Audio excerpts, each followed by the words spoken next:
All right, our second question coming from JDINS5. That's at JDINS_5. Optimistic Jags fan here, concerned about the Brian Thomas Jr. developments this season after such a strong 2024. How am I supposed to feel, and what should my confidence in this offense be in the back half of the season? I would trust Liam Coen here. Now, his history is that he's worked with lots of different types of receivers. His first go around in Los Angeles, when he actually was coaching the receivers, he helped to develop Cooper Kupp. At one point, he worked with Brandon Cooks there. His second go around, he had Kupp again.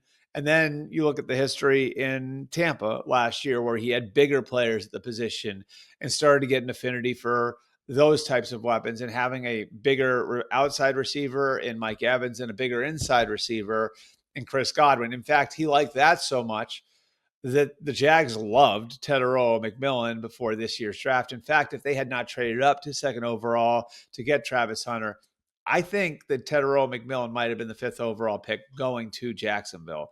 I'm saying all that to say he's worked with different types of receivers, and Brian Thomas is a bigger receiver, which is the way Liam Coen has started to lean as he's become more experienced as an NFL coach.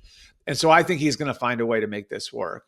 They have a lot of moving parts on that side of the ball. You know, obviously Travis Hunter is part of that equation on offense as well. They're trying to get things up and running with Trevor Lawrence as the quarterback. And it's just way too early with the second-year receiver to be writing any sort of final report on what Brian Thomas Jr. is as a Jaguar. I know it's fun to throw him out there as a trade name.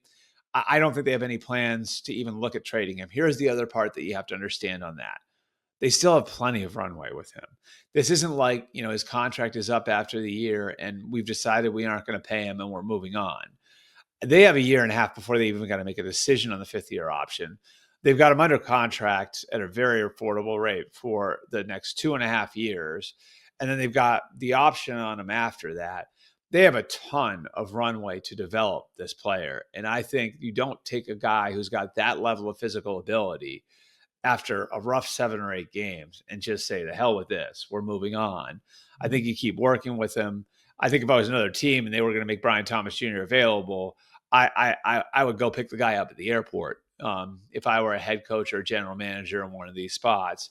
But I don't think it's going to happen. I think the Jaguars are going to keep working with him. Liam Coen, who's got experience, obviously drawing it up for different types of receivers, and then working with the receiver position in particular is going to make it work. Brian Thomas will be just fine over time. You just have to be a little patient with it.